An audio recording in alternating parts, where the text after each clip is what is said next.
Hello everyone, कैसे हैं आप सभी। तो आज जो है क्लास होने वाला है मिडवाइफरी का।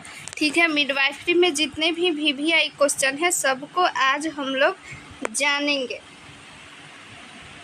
इससे पहले जो है बहुत सारा क्लास जो है अपलोड हो चुका है, तो अगर आप लोग नहीं देखे हैं तो वहाँ पे प्लेलिस्ट में जाकर देख सकते हैं, या फिर डिस्क्रिप्शन में भी लिंक दे दिया जाएगा, आप लोग देख लीजिएगा। ठीक है, अगर आपको पीडीएफ चाहिए तो पीडीएफ के लिए ये व्हाट्सअप नंबर है। ठीक है, यहाँ पे स्क्रीनशॉट ले सकते हैं चंदन सर का, और इस व्हाट्सअप नंबर पे आप लोग मैसेज कीजिए, ये आप लोग को पीडीएफ मिल जाएगा। जितना भी क्लास करवाया जाता है सभी वो क्लास का पीडीएफ रहेगा, ताकि आप लोगों को जो है वो लिखना नहीं पड़े। ठीक है, लिखने से आप लोग का टाइम वेस्ट होगा। ठीक है, और ये पीडीएफ आप लोग ले लीजिएगा तो आप लोग को लिखना नहीं पड़ेगा। जो भी केवल एक्स्ट्रा फैक्ट है वो लिख लीजिएगा, ताकि आप लोगों को रिवीजन करने में आसानी रहेगा। और इस पीडीएफ में आप लोग को क्या मिलेगा, 4000 प्लस जो है वो क्वेश्चन मिलेगा। और उस क्वेश्चन में क्या रहेगा कि ऑब्जेक्टिव क्वेश्चन रहेगा, और प्रीवियस ईयर क्वेश्चन जो भी हाल ही में बीटीएससी 10,709 एएनएम का एग्ज़ाम हुआ था, वो सारा टोटल क्वेश्चन जितना भी शिफ्ट में एग्ज़ाम हुआ था सारा शिफ्ट का एग्ज़ाम का क्वेश्चन रहेगा, जिससे आप लोगों को क्वेश्चन का एनालिसिस करने में भी आसानी रहेगा कि किस टाइप का क्वेश्चन पूछा जा रहा है, और उस टाइप का क्वेश्चन आप लोगों को पढ़ाया भी जाएगा। ये पढ़ाया जाएगा आप लोगों को फ्री ऑफ कॉस्ट। और जो लोग भी पीडीएफ ले रहे हैं उनका अलग से एक व्हाट्सएप ग्रुप बन रहा है। उस व्हाट्सएप ग्रुप में जो भी इम्पोर्टेंट है तो उन लोगों को वो एक्स्ट्रा वीडियो मिल जाएगा। भाई अब पीडीएफ लेंगे तो उन लोगों के लिए कुछ स्पेशल होना चाहिए, तो वो स्पेशल वीडियो आप लोग को उस ग्रुप में मिल जाएगा। तो ये पीडीएफ आप लोग ज़रूर से ज़रूर परचेज कीजिए। इसमें जितना भी एनए में 6 सब्जेक्ट होता है। ठीक है, सेकेंड ईयर में क्या क्या होता है, मिडवाइफरी और हेल्थ मैनेजमेंट, इसका क्वेश्चन रहेगा। और फर्स्ट ईयर में रहेगा चाइल्ड हेल्थ नर्सिंग और community health nursing, primary health रहेगा। ठीक है, ये सारा सब्जेक्ट रहने वाला है। और हेल्थ प्रमोशन का भी आप लोग के सामने क्वेश्चन रहेगा। तो ये पीडीएफ आप लोग ज़रूर से ज़रूर परचेज कीजिए। आप लोग को यहाँ पे नंबर दे दिया गया है, वहाँ पे आप लोग मैसेज कर दीजिए, पीडीएफ के लिए आप लोग को मिल जाएगा।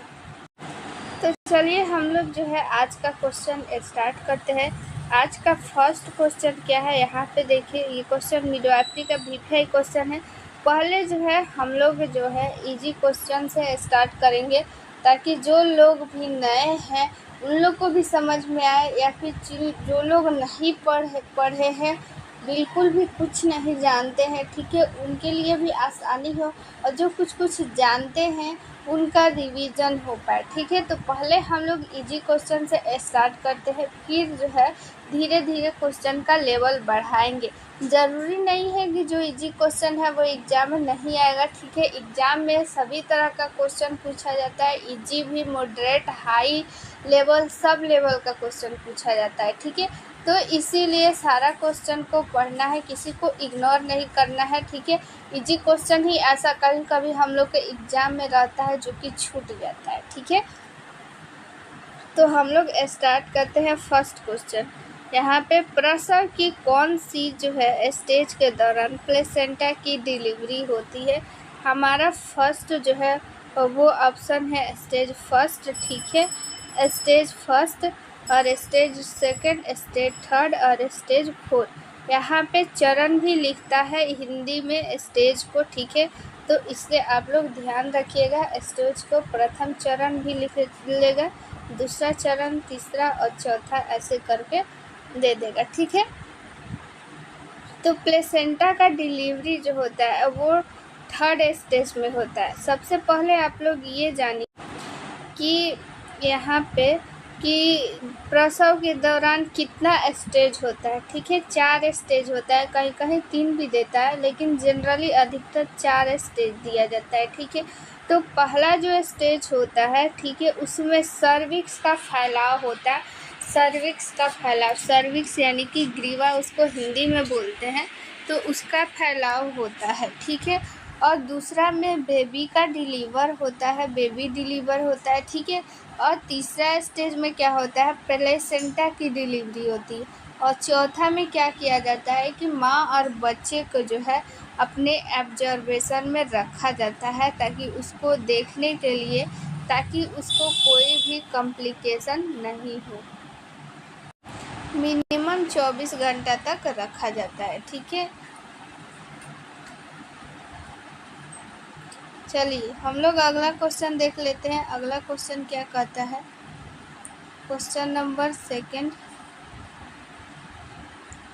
गर्भावस्था की पूर्णता पर प्लेसेंटा का लगभग वजन होता है। यानी कि जब भी डिलीवरी होता है, बेबी डिलीवरी होता है, ठीक है, बेबी का डिलीवरी होता है, उस समय प्लेसेंटा का वजन कितना होता है, ठीक है। ये इम्पोर्टेंट क्वेश्चन है, पूछा हुआ क्वेश्चन है BTSC 10,799 में, इसलिए आप लोग देख लीजिए कैसा टाइप का क्वेश्चन पूछा था, तो इसको आप लोग इग्नोर मत कीजिए। देखिए यहाँ पे फर्स्ट ऑप्शन है बच्चे के वजन का 1/4। यहाँ पे देखिए ऑप्शन ऐसा ही सेट रहता है, ठीक है, ऐसा ही करके सेट रहता है। एग्जाम में सेम टू सेम ऐसा ही आया था। तो बच्चे के वजन का 1/6, 1/7 और 1/3, ठीक है। तो कितना होता है, यहाँ पे option number B right answer हो जाएगा। बच्चे का वजन का 1/6। 1/6 का मतलब क्या है, जैसे कि वो 3 kg का बच्चा है, 3 kg यानी 3000 ग्राम। तो 3000 ग्राम का अगर वो बच्चा है तो उसमें हम लोग 6 से डिवाइड कर देंगे, तो हमारा आ जाएगा 500 ग्राम, ठीक है।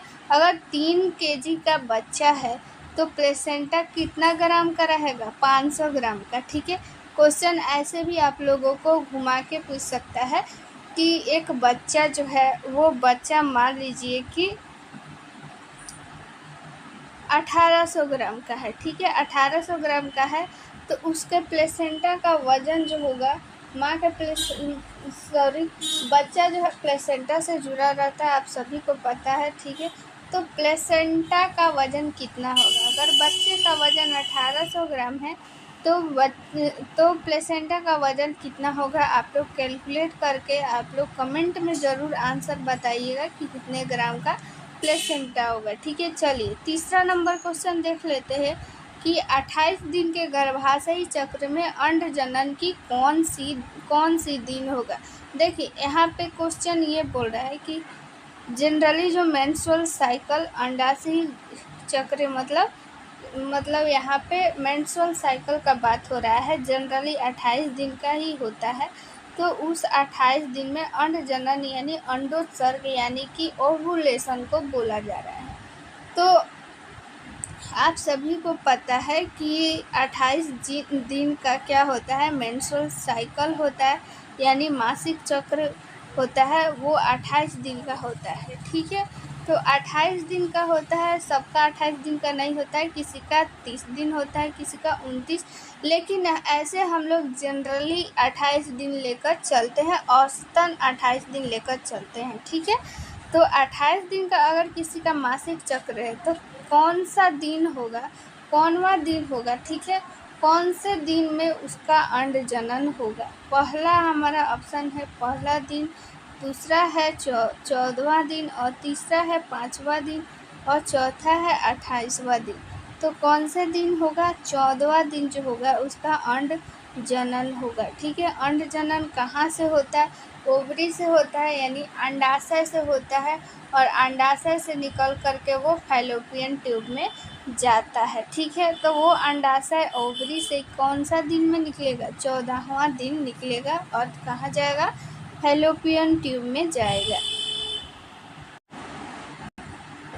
चलिए अगला क्वेश्चन देख लेते हैं, 4 नंबर। WHO के अनुसार सामान्य प्रसव के दौरान एक माँ को कितने समय में स्तनपान जो है कराना चाहिए, यानी कितने समय में जो है, कितने समय के अंदर स्तनपान यानी कि ब्रेस्ट फीडिंग कराना चाहिए। ऑप्शन हमारा फर्स्ट है 30 मिनट के अंदर, ऑप्शन नंबर बी है 4 घंटे के अंदर। ऑप्शन नंबर सी है 24 घंटे यानी 1 दिन के भीतर। ऑप्शन नंबर डी है यहाँ पे शिशु की स्थिति स्थिर होने पे। यहाँ पे जो होता है आंसर आप लोग का क्या हो जाएगा, ऑप्शन नंबर ए 30 मिनट के अंदर। अगर बच्चे की स्थिति सही है तो 30 मिनट के अंदर जो होता है माँ को उसको स्तनपान कराना चाहिए, अगर बच्चा स्वस्थ है तो। 5 नंबर क्वेश्चन देखते हैं। 5वां नंबर, निषेचित अंडे का गर्भाशय की दीवार पर आरोपण किस दिन पूर्ण हो जाता है। ठीक है, निषेचित अंड का, ठीक है, यहाँ पे आप लोग देख लीजिए फर्टिलाइज एग का बात हो रहा है। तो निषेचित अंड का गर्भाशय की दीवार पर आरोपण किस दिन पूर्ण हो जाएगा। ऑप्शन फर्स्ट है 5वें दिन, ऑप्शन नंबर बी है 11वें दिन, और ऑप्शन नंबर डी सी है 20वें दिन, ऑप्शन नंबर डी है दूसरा दिन। तो यहाँ पे हमारा ऑप्शन है 11वें दिन, बी नंबर आंसर जो है वो सही हो जाएगा। चलिए इस क्वेश्चन को हम लोग जो है समझते हैं कि आखिर ये क्वेश्चन बोल क्या रहा है। निषेचित अंड यानी कि यहाँ पे ये देखिए कि ये ओवरी हो गया दोनों, और इस ओवरी से क्या निकला यहाँ पे जुड़ा रहता है, ये फैलोपियन ट्यूब जुड़ा रहता है। ठीक है, ऐसा कुछ स्ट्रक्चर होता है। तो इस ओवरी से जो है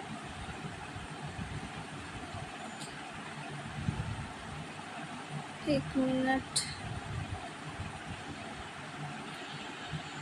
चलिए, तो इस ओवरी से मान लीजिए कि एग निकला, और एग निकल कर कहाँ जाता है, फैलोपियन ट्यूब में अंडवाहिनी। ठीक है, अंडवाहिनी बोलते हैं इसको हिंदी में। तो ये फैलोपियन ट्यूब में जाता है। ठीक है, फैलोपियन ट्यूब में जाने के बाद उसके बाद क्या होता है कि यहाँ पे फर्टिलाइजेशन होता है, यानी अंड का निषेचन होता है। क्वेश्चन ये भी पूछा जाता है कि अंड का निषेचन किसमें होता है, तो आप लोग आंसर दीजिएगा फैलोपियन ट्यूब यानी अंडवाहिनी। ठीक है, और यहाँ पे निषेचन के बाद वो क्या होता है कि गर्भाशय में जाता है। गर्भाशय यहाँ पे होता है। ठीक है, तो यहीं पे क्या होता है, जब अंड का निषेचन हो जाता है उसके बाद भ्रूण का वहीं पे विकास होता है। कहाँ विकास होता है, तो विकास होता है गर्भाशय में। तो यहाँ पे निषेचन हो गया फैलोपियन ट्यूब में। ठीक है, उसके बाद जो हो गया, क्या हो गया कि मिटा देते हैं इसको। चलिए, तो निषेचन क्या हो गया, फैलोपियन ट्यूब में। क्वेश्चन याद रखिएगा कि निषेचन कहाँ होता है, फैलोपियन ट्यूब में होता है। और अगर हम लोग बात करें कि भ्रूण का विकास कहाँ होता है, तो भ्रूण का विकास होता है गर्भाशय में। तो क्वेश्चन यही बोल रहा है कि निषेचित अंड का यानी कि फैलोपियन ट्यूब में निषेचन हो गया 14वां दिन, तो क्या होता है कि अंड का क्या होगा, अंडोत्सर्ग होगा। ठीक है, जैसे अंडोत्सर्ग होगा उसके बाद वो फैलोपियन ट्यूब में आएगा, और फैलोपियन ट्यूब में अगर उसको स्पर्म मिल गया तो वो क्या हो जाएगा, निषेचित अंड हो जाएगा। तो उसके बाद निषेचित अंड हो जाएगा। निषेचन के 11वें दिन क्या हो जाएगा कि वो कहाँ चला जाएगा, गर्भाशय में चला जाएगा, और गर्भाशय में ही वो निषेचित जो अंड होगा उसका वृद्धि और विकास होगा, और वो क्या बन जाएगा, भ्रूण बन जाएगा। ठीक है, चलिए यहाँ पे 6 नंबर क्वेश्चन देखते हैं कि टर्म पर प्लेसेंटा का वजन लगभग कितना होता है। टर्म यानी कि जब बेबी का डिलीवर होता है, बेबी डिलीवर के समय, उस समय जो होता है बच्चे का वजन कितना होता है, 100 ग्राम, 300 ग्राम, 500 ग्राम। एक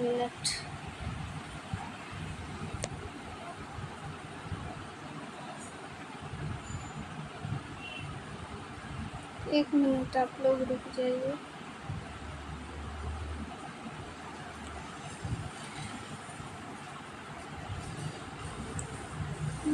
क्या हो रहा है, एक मिनट।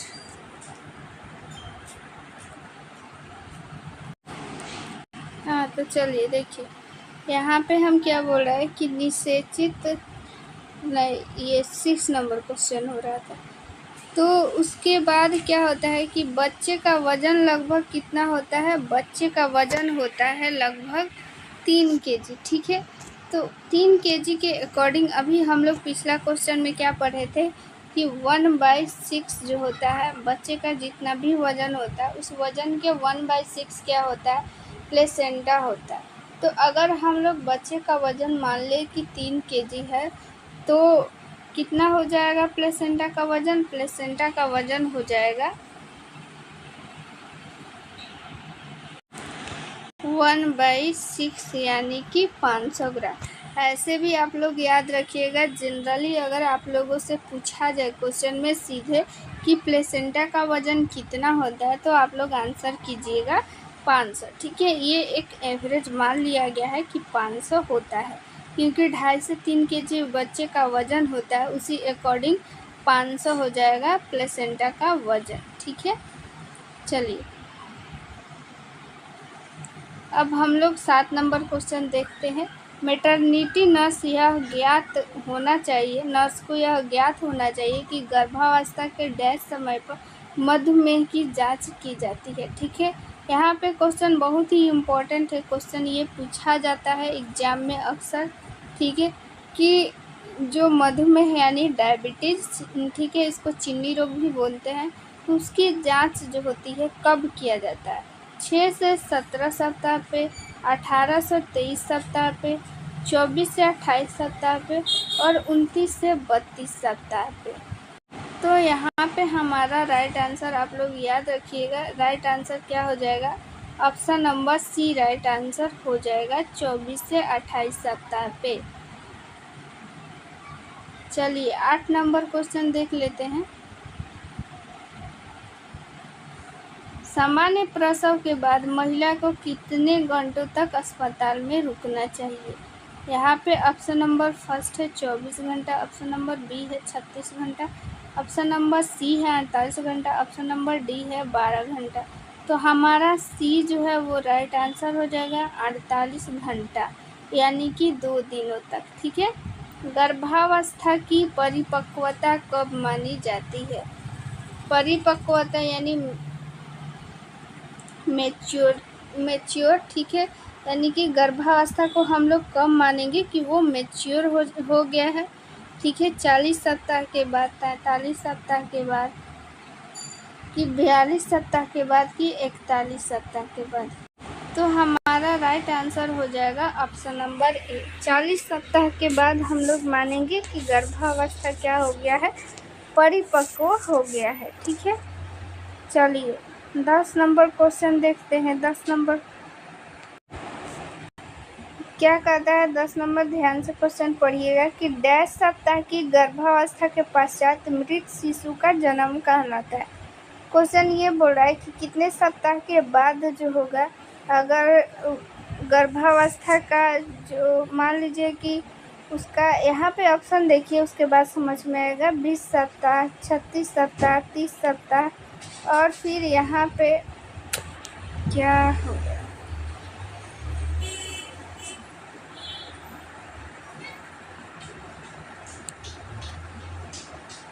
एक मिनट आप लोग रुकिए, ये आज पता नहीं क्यों ऐसे हो जा रहा है। क्वेश्चन ये बोल रहा है कि मान लीजिए कि कोई स्त्री है, वो गर्भ धारण कर ली है, तो गर्भ धारण के कितने सप्ताह बाद अगर वो गर्भावस्था में जो भी शिशु है, जो भी बच्चा है, अगर उसका डेथ हो जाता है तो कितने सप्ताह बाद अगर डेथ होगा तो उसको हम लोग शिशु मृत्यु में काउंट करेंगे। तो हमारा ऑप्शन नंबर फर्स्ट है 20 सप्ताह, ऑप्शन नंबर बी है 36 सप्ताह, ऑप्शन नंबर सी है 30 सप्ताह, ऑप्शन नंबर डी है 28 सप्ताह। तो यहाँ पे हमारा राइट आंसर हो जाएगा ऑप्शन नंबर डी, ठीक है, यानी कि 28 सप्ताह बाद, ठीक है।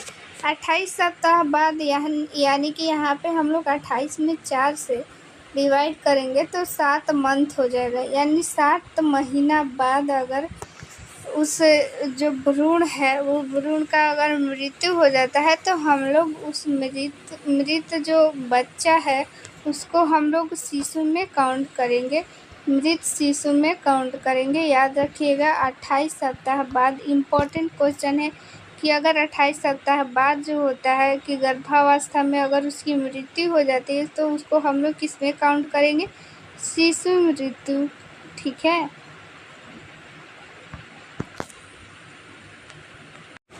चलिए 11 नंबर क्वेश्चन देख लेते हैं। 11 नंबर क्वेश्चन क्या कहता है?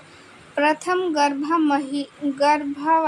यानी कि अगर कोई महिला प्रथम गर्भावस्था धारण की है तो प्रसव की प्रथम अवस्था में कितने घंटा उसको लगेगा? देखिए हम बताए थे कि गर्भावस्था की जो अवस्था होती है यानी कि उसकी स्टेज होती है, बेबी डिलीवर के समय कितने स्टेज होते हैं? 4 स्टेज होते हैं, लेकिन उसमें भी समय अलग अलग होता है। ठीक है। जो पहली बार माँ जो गर्भ धारण की रहती है उसमें ज़्यादा टाइम लगता है, और जो उसके बाद जो होता है मल्टीपेरा जिसको बोलते हैं, ठीक है, तो उसमें थोड़ा कम समय लगता है। तो क्वेश्चन ये पूछ रहा है कि प्रथम गर्भावस्था में प्रसव की प्रथम अवस्था में कितने घंटे का समय लगता है? ऑप्शन नंबर फर्स्ट है 8 घंटा, ऑप्शन नंबर बी है 12 घंटा, ऑप्शन नंबर सी है 6 घंटा, ऑप्शन नंबर डी है 2 घंटा। ठीक है। तो यहाँ पे हमारा राइट आंसर हो जाएगा 12 घंटा। देखिए यहाँ पे हम लोग जाने थे कि जब डिलीवरी स्टार्ट हो जाती है यानी प्रसव के दौरान 4 स्टेज होता है, पहला, दूसरा, तीसरा और चौथा। लेकिन पहला जो स्टेज होता है उसमें भी उसको 2 भागों में बांटा गया है। ठीक है। पहला और दूसरा घंटा। ठीक है। पहले घंटे में जो होता है प्रथम जो गर्भावस्था धारण की है महिला उसको 12 घंटा लगता है, और जो मल्टीपेरा होती है यानी कि एक से अधिक बार जो गर्भ धारण की है उसमें 6 घंटा का समय लगता है। याद रखिएगा इसको जो होगा डिटेल में पढ़ाया गया है। जो लोग भी आप लोग अगर क्लास का आप लोग लिए होंगे, ठीक है, क्लास किए होंगे, तो इसको पूरा डिटेल में अच्छा से समझाया गया है। अगर आप लोग को नहीं पता तो आप लोग कमेंट में बता दीजिएगा, इसको पूरा अच्छे से समझा दिया जाएगा, क्योंकि इससे क्वेश्चन जो है एग्ज़ाम में बनता है। यहाँ पे बताएंगे फिर बहुत वो टाइम ज़्यादा हो जाएगा। चलिए 12 नंबर क्वेश्चन देखते हैं। 12 नंबर भी क्वेश्चन इम्पोर्टेंट है कि एक समान मासिक चक्र में औसतन कितने खून की हानि होती है? 50 से 100 ml, ऑप्शन नंबर बी है 100 से 150 ml, ऑप्शन नंबर सी है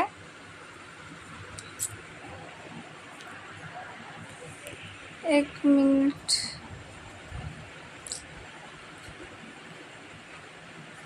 तो देखिए ये एक जो मासिक चक्र होती है नॉर्मल पूछ रहा है कि अगर एक नॉर्मल मासिक चक्र है, ठीक है, ये क्वेश्चन नहीं पूछा जा रहा है किसी को यहाँ पे कम भी ब्लीडिंग होता है और ज़्यादा, तो उसकी बात नहीं हो रहा है। एक सामान्य मासिक चक्र बोला जा रहा है कि सामान्य मासिक चक्र में कितने खून की जो होती है वो हानि होती है, यानी कितने खून जो होता है वो बाहर निकलता है शरीर से।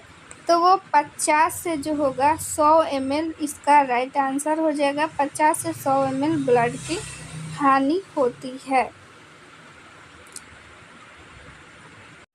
तो चलिए आज के लिए इतना ही। अगर आप लोग को जो है बार बार बोल रहे हैं कि अगर आप लोग को ये PDF लेना है तो व्हाट्सअप नंबर जो होगा, व्हाट्सअप नंबर शुरू में ही दिखाए थे, यहाँ पे लिख भी दे रहे हैं।